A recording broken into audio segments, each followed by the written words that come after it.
అయితే రోహిత్, ఇప్పటికీ ఉగ్రవాద మూలాలు కూడా హైదరాబాద్ లోనే ఎక్కువగా ఉండేవి, కానీ ఇప్పుడు అది వరంగల్ సెకండ్ టైర్ సిటీగా ఉన్నటువంటి తెలంగాణలో వరంగల్ కు కూడా పాకినట్టుగా తెలుస్తుంది. ఇప్పటి వరకు కొన్ని అనుమానాలు కూడా గతంలో వ్యక్తం అవుతున్నటువంటి నేపథ్యంలో ప్రస్తుతానికి ఇక్కడ విజయనగరం బాంబు పేలుళ్ల కుట్ర కోణంలో ఇక్కడ సిరాజ్ అనేటువంటి వ్యక్తిని 29 సంవత్సరాల యువకుడిని అదుపులోకి తీసుకున్న తర్వాత అనేక విషయాలు కూడా బయటపడ్డట్టుగా తెలుస్తుంది. అక్కడ అతని దగ్గర ఐఈడి బాంబు పేలుడుకు సంబంధించినటువంటి పేలుడు పదార్థాలను స్వాధీనం చేసుకున్నారు. గత కొద్ది రోజులుగా సిరాజ్ అనేటువంటి వ్యక్తి విజయనగరంలో ఒక అనుమానాస్పద స్థితిలో తిరుగుతుండగా అక్కడ ఉన్నటువంటి పోలీసులకు కొంతమంది సమాచారం అందించారు. పోలీసులు కూడా రెక్కి నిర్వహించగా అతని అనుమానాలు కూడా కరెక్టే అన్నటువంటి కోణంలో కూడా ఈ నెల 16వ తేదీన ఇక్కడ సిరాజ్ ను అదుపులోకి తీసుకున్నారు. దానికి సంబంధించి ఆ ఎన్ఐఏ ఇక్కడ తెలంగాణకు సంబంధించినటువంటి అలాగే ఆంధ్రప్రదేశ్ సంబంధించినటువంటి ఇన్వెస్టిగేషన్ ఆఫీసర్స్ కూడా ఇక్కడ వీళ్ళని అదుపులోకి తీసుకున్న తర్వాత ఎన్ఐఏ రంగంలోకి దిగింది. ఆ ఎన్ఐఏ రంగంలోకి దిగిన తర్వాత అనేక విషయాలను కూడా వీళ్ళు బయటికి రావాల్సి వచ్చింది. ఇప్పటికీ దీనికి సంబంధించి సిరాజ్ తన పూర్తి వివరాలను కూడా వెల్లడించినట్టుగా తెలుస్తుంది. అందులో ఇక్కడ వరంగల్ కు చెందినటువంటి ఫరాన్ మొహియుద్దీన్ అనేటువంటి వ్యక్తి కూడా తను అదుపులోకి తీసుకున్నట్టుగా తెలుస్తుంది. అతనితో పాటు ఇక్కడ సిరాజ్ ఆదేశాల మేరకు ఫరాన్ మొహియుద్దీన్ అనేటువంటి వ్యక్తి కూడా కాజీపేటలో మరొక వ్యక్తి ఉన్నాడు, అతన్ని కూడా మీరు కలవండి అని చెప్పినటువంటి నేపథ్యంలో ఈ ఫరాన్ వెళ్లి కాజీపేటలో ఉన్నటువంటి మరొక వ్యక్తిని కూడా కలిసినట్టుగా సమాచారం. అక్కడి నుండి ఆ సమాచారం అందుకున్నటువంటి పోలీసులు ఇక్కడ ఫరాన్ తో పాటు ఇక్కడ కాజీపేటకు సంబంధించినటువంటి మరో యువకుని కూడా అదుపులోకి తీసుకున్నారు. వీళ్ళిద్దరిని తీసుకుని ఇప్పుడు ఎన్ఐఏ అధికారులు ప్రశ్నిస్తున్నటువంటి పరిస్థితి. ఇందులో ఈ ఇన్వెస్టిగేషన్ లో కూడా అనేక ఆసక్తికరమైనటువంటి విషయాలు కూడా వెలుగు చూశాయి. ఇక్కడ 16వ తారీఖున తనకు సంబంధించినటువంటి పక్కా సమాచారంతో పోలీసులు కూడా ఇక్కడ సిరాజ్ వరంగల్లో వీళ్ళెవరు, వాళ్ళ యాక్టివిటీ ఏంటి, ఆ చుట్టుపక్కల ఎవరితో కలిసి ఉంటున్నారు ఈ ఫర్హాన్ మొయినుద్దీన్ ఇద్దరు కూడా? ఇది ప్రస్తుతానికి ఇంకా పూర్తి సమాచారం అయితే తెలవాలి. వరంగల్ పోలీసులు కూడా ఇంకా దీన్ని ధృవీకరించలేదు.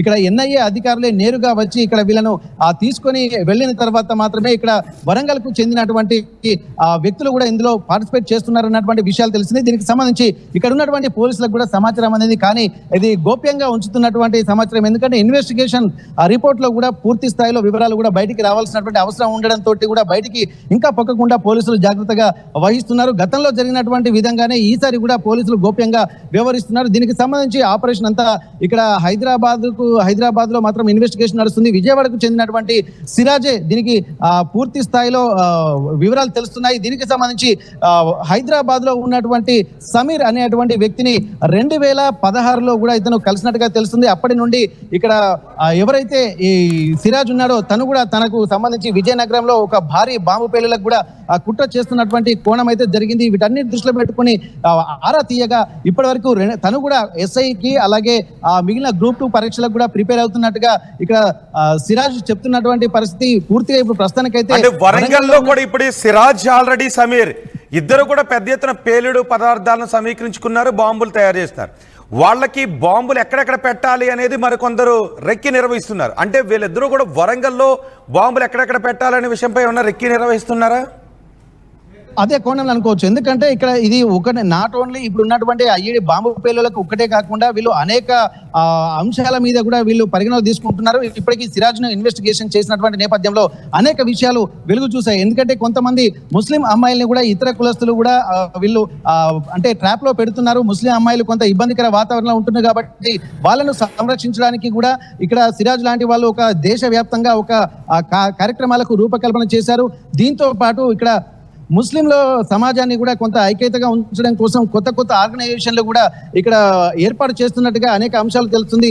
ఇందులో భాగంగానే ఎక్కడెక్కడైతే తమకు ఇబ్బందికర పరిస్థితులు ఉంటాయో అక్కడక్కడ బాంబులను కూడా పెట్టి అక్కడ విధ్వంసం సృష్టించాలన్నటువంటి కోణంలో ఇక్కడ అనేక విషయాలు కూడా తెలుస్తున్నాయి. ప్రస్తుతానికైతే విజయనగరాన్ని ముందు ప్రాథమికంగా ఎంచుకున్నారు. విజయనగరంలో బాంబు పేలాలన్నటువంటి దానికి సంబంధించి కూడా ఐఈడికి సంబంధించినటువంటి ఎక్విప్మెంట్స్ అన్ని, అంటే పూర్తి ఐఈడి బాంబులను తయారు చేయలేదు, కానీ తయారు చేయడానికి కావాల్సినటువంటి ఆ మందుగుండు సామాగ్రిని మొత్తం పూర్తి స్థాయిలో వీళ్ళు తీసుకుంటున్నటువంటి నేపథ్యంలో ఇక్కడ రెడ్ హ్యాండెడ్ గా పట్టుకున్నారు. ఇక్కడ పోలీసులకు పూర్తి సమాచారం అందించినటువంటి నేపథ్యంలో సిరాజ్ ను పట్టుకున్నటువంటి క్రమంలో పోలీసులను చూసి పారిపోతున్నటువంటి క్రమంలో సిరాజ్ ను పట్టుకున్నారు విజయనగరంలో.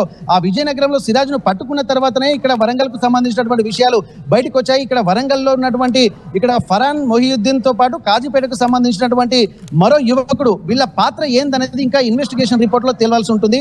ఇప్పటి వరకు దానికి సంబంధించి కూడా ఒక పూర్తి వివరాలు తెలియదు. ప్రస్తుతానికైతే ఎన్ఐఏ అధికారులు మాత్రం హైదరాబాద్ లో వీళ్ళకు సంబంధించి పూర్తి విచారణ మాత్రం చేస్తున్నారు. ఇక్కడ ఫరాన్ మొహియుద్దీన్ కి సంబంధించి అలాగే కాజీపేటకు సంబంధించినటువంటి వాళ్ళ పాత్ర ఏందనేది కూడా ఇంకా తెలియాల్సినటువంటి అవసరం ఉంది. ఒకవేళ వీళ్ళ పాత్ర కూడా తెలిస్తే ఇంకా ఏమైనా వరంగల్కు సంబంధించినటువంటి వాళ్ళ పాత్ర ఇంకెవరైనా ఉందా, ఎవరెవరు ఇందులో పార్టిసిపేట్ చేస్తున్నారు, ఏ కోణంలో ఆలోచిస్తున్నటువంటి విషయాలు కూడా తెలుసుకునేటువంటి అవకాశం ఉంటుంది. ఇప్పటికే వీళ్ళకి సంబంధించినటువంటి ఇద్దరిని అదుపులోకి తీసుకున్నారు అని తెలిసిన తర్వాత వరంగల్లో వాళ్ళిద్దరూ ఉంటున్న చుట్టుపక్కల జనాల రియాక్షన్స్ ఏంటి? అయితే ఇప్పటికీ ఇక్కడ గతంలో కూడా ఒకసారి పాకిస్తాన్కు శ్రీలంకకు వెళ్తున్నటువంటి క్రమంలో ఒక వ్యక్తిని కూడా అదుపులోకి తీసుకున్నారు. ఒక మత సభలలో, అంతర్జాతీయ మత సభలలో వెళ్తున్నటువంటి సమయంలో కూడా అదుపులోకి తీసుకున్నారు.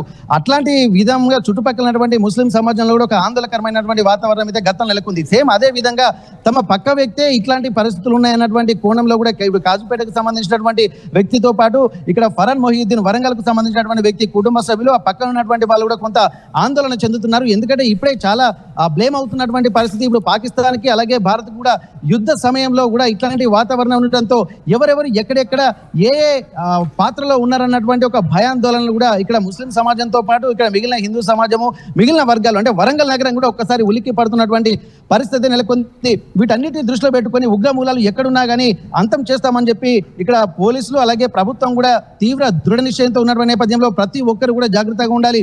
మొన్న రీసెంట్ గా కూడా ఇక్కడ దేశవ్యాప్తంగా బీజేపీ అధికారులు కూడా, బీజేపీ నాయకులు కూడా అక్కడ ఉన్నటువంటి స్థానిక కలెక్టర్లకు అలాగే ఎస్పీలకు, సిపిలకు కూడా కొన్ని లెటర్లు ఇచ్చారు. ఎందుకంటే ఇప్పటికే కొంతమంది భారతదేశానికి కూడా రోహింగ్యాలు కూడా తరలి వచ్చి భారతదేశంలోని వివిధ ప్రాంతాల్లో వివిధ హోటళ్లు అలాగే చికెన్ సెంటర్లు, టెంట్ హౌస్ లాంటి ప్రాంతాల్లో వీళ్ళు గోప్యంగా ఉంటున్నారు. వాళ్ళందరూ ఎక్కడి నుంచి వచ్చారో వాళ్ళందరినీ కూడా గుర్తించి బయటికి లాగాలన్నటువంటి ఒక విజ్ఞప్తిని కూడా చేసినటువంటి నేపథ్యంలో ఆ నేపథ్యంలో కూడా ఇక్కడ ఉన్నటువంటి వరంగల్ సిపి కూడా ప్రయత్నాలు చేస్తున్నటువంటి పరిస్థితి, తమకు కూడా సమాచారం ఉన్నట్టుగా వాళ్ళు చెప్పారు. కానీ వాళ్ళందరినీ గుర్తించితే ఎక్కడెక్కడి నుంచి వచ్చారు, ఉగ్రమూలాలు ఎక్కడెక్కడికి వెళ్తున్నాయి, ఎవరెవరు ఇందులో పార్టిసిపేట్ చేస్తున్నారు అన్నటువంటి కోణంలో కూడా ఇక్కడ చూడాల్సినటువంటి అవసరం ఉంది. ఇప్పటికే నిజానికి మనం సోషల్ మీడియాలో ఏదైనా పాకిస్తాన్కి వ్యతిరేకంగా పాకిస్తాన్ గురించి వార్త వేసేటప్పుడు పాకిస్తాన్ని సపోర్ట్ చేస్తూ చాలామంది కమెంట్స్ వస్తుంటుంటాయి. పాకిస్తాన్ని సపోర్ట్ చేస్తూ ఓటింగ్ చేసే వాళ్ళు కనబడుతుంటుంటారు. మనకు వాళ్ళు 10ల సంఖ్యలో 100ల సంఖ్యలో కూడా కనబడుతుంటుంటారు.